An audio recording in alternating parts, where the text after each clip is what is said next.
Aux États-Unis, dans l'État du Massachusetts, Cara Lavanderlo dirige les programmes de la Sea Education Association, qui depuis 35 ans forme des étudiants à la navigation et à l'océanographie.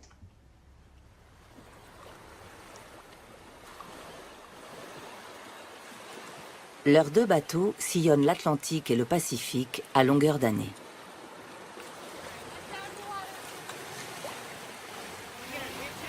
Cara Lavanderlo possède ainsi la plus longue série d'échantillons plastiques prélevés dans l'océan. À partir de cette collection, elle a formulé une question inédite. Nous avons suffisamment de données dans l'Atlantique Nord pour pouvoir se poser cette question. Dans les zones océaniques où les plastiques s'accumulent, est-ce que cette accumulation augmente avec le temps? Mais quelles sont les données connues aujourd'hui? Selon des études récentes, le nombre de bouts de plastique à la surface des océans atteindrait 50 milliards de morceaux. Ils sont présents partout, de l'Arctique à l'Antarctique via les mers tropicales. Ils sont souvent à peine visibles, car l'immense majorité de ces morceaux fait moins de 5 mm. On sait également qu'une bonne moitié s'accumule au cœur de tourbillons d'eau formés par les courants marins, les gyres océaniques. On dénombre aujourd'hui 5 zones d'accumulation, 2 dans le Pacifique, 2 en Atlantique, 1 dans l'océan Indien. On les nomme souvent des continents de plastique.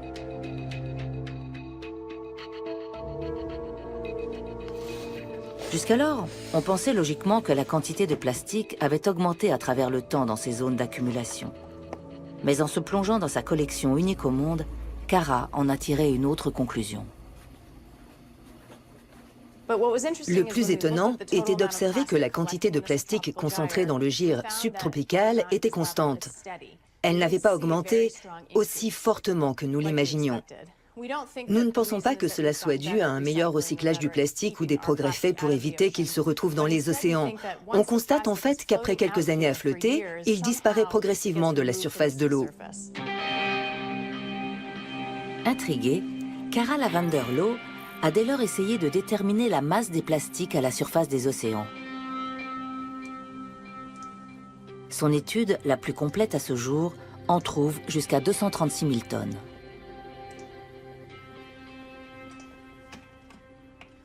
Mais ce chiffre ne représente que 1% des déchets qui pénètrent dans les océans sur un an. C'est un chiffre très faible et surprenant. Il y a une telle quantité de plastique déversé dans les océans et on ne sait pas où il se trouve. 1%. On ne retrouve aujourd'hui qu'un seul % du plastique en mer. Pour bien saisir, il faut se pencher sur l'échelle des grandeurs de la production plastique. En 1950, elle est d'1,5 million de tonnes. Aujourd'hui, elle approche les 300 millions de tonnes par an.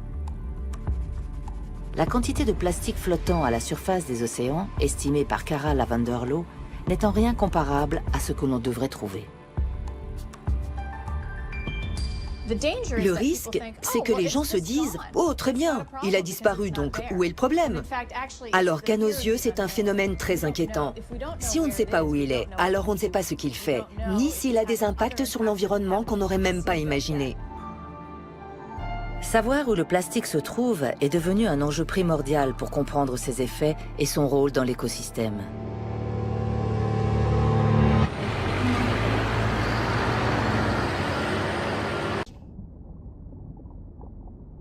Les microplastiques se sont donc immiscés dans la chaîne alimentaire. Ils se faufilent d'un organisme à un autre.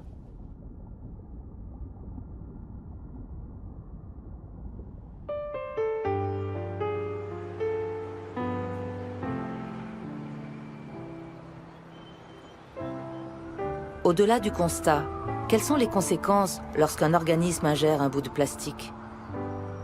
Passe-t-il simplement dans le corps avant d'être rejeté, sans que des effets indésirables se produisent? Ou est-ce que les répercussions sont bien plus pernicieuses? À Toronto, l'écotoxicologue Chelsea Rockman travaille le sujet depuis plusieurs années. Et si elle s'intéresse tant au plastique, c'est que déjà, il n'est pas si neutre lorsqu'il est dans l'eau. Imaginez que c'est l'océan. On y trouve déjà beaucoup de produits chimiques issus des rejets urbains et agricoles, tous de différents types. Toutes ces couleurs représentent les différents types de produits chimiques. Ensuite, on ajoute notre morceau de plastique. Parfois, on se réfère au plastique comme un cocktail de contaminants.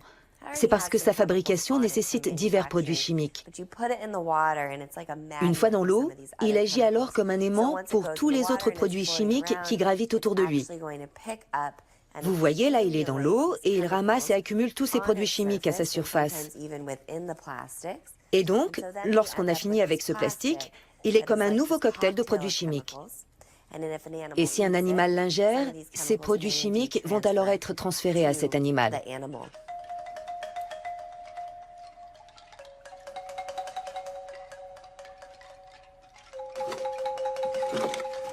Le plastique n'agrège pas seulement les polluants chimiques contenus dans l'eau qui l'entoure. Il a aussi les siens qui lui sont propres. Chaque plastique est unique en raison des additifs qu'on lui ajoute pour lui donner sa caractéristique, que ce soit sa couleur, sa souplesse ou sa résistance au feu.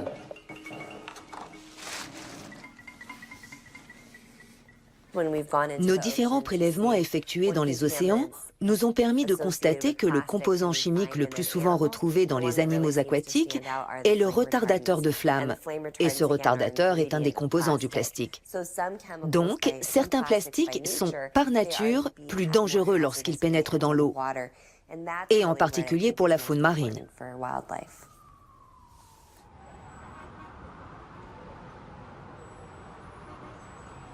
Chelsea Rockman cherche donc à évaluer les effets toxicologiques des microplastiques en respectant autant que possible les conditions environnementales.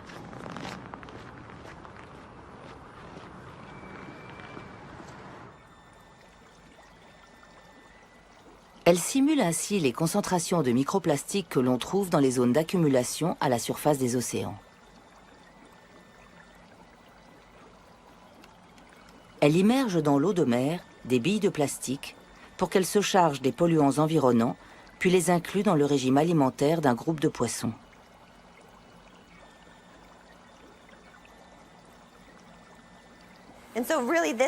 Voici le foie d'un poisson ayant ingurgité un morceau de plastique, associé à d'autres produits chimiques.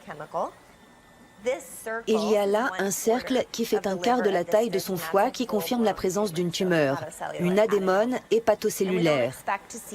Or, on ne s'attend pas à observer une telle tumeur chez un poisson de 8 ou 9 mois parce qu'il n'est pas assez vieux pour développer naturellement ce type de maladie.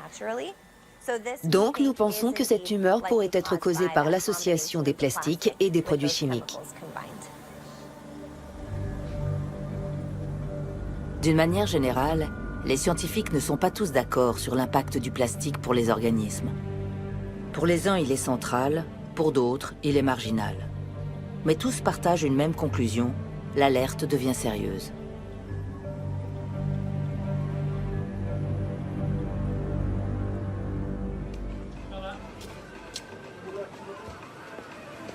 Cette alerte tient à sa pénétration dans la chaîne alimentaire, comme si le plastique se rapprochait de plus en plus de notre assiette.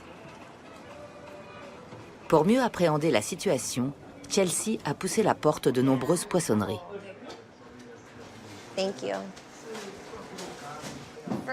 Dans vos dorades, vous avez laissé l'estomac? Oui, vous voulez l'estomac? Oui, c'est ça qui m'intéresse. Et voilà. Merci beaucoup. Bon week-end.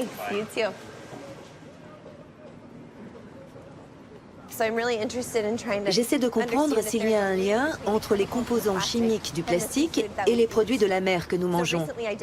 Récemment, j'ai mené une étude sur des poissons achetés dans des poissonneries de Californie et d'Indonésie. Nous avons constaté la présence de plastique dans 25% du poisson acheté et dans un tiers des huîtres. Des microplastiques dans l'estomac d'un quart des poissons achetés, dans un tiers des huîtres. Ces données interrogent d'ores et déjà leur impact sur notre santé. Quels sont ces effets? Qu'en sait-on?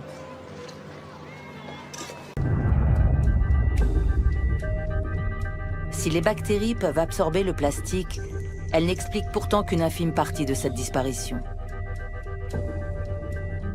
Elles ne peuvent être la solution miracle à un mystère qui demeure.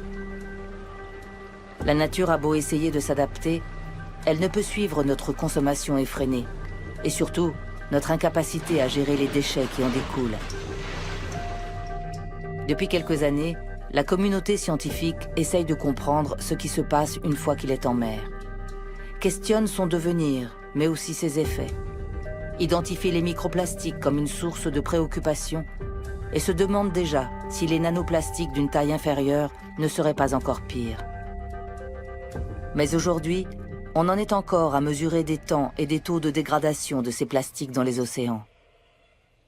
On n'en est vraiment qu'au tout début. On se pose les questions les plus basiques. On essaie juste d'assembler toutes les informations que l'on peut trouver pour voir si l'on peut répondre à ces questions. Et pour la plupart, on ne peut pas. Mais d'un autre côté, on a aussi des réponses et une connaissance sur la façon dont nous devons agir pour empêcher le plastique d'entrer dans l'océan.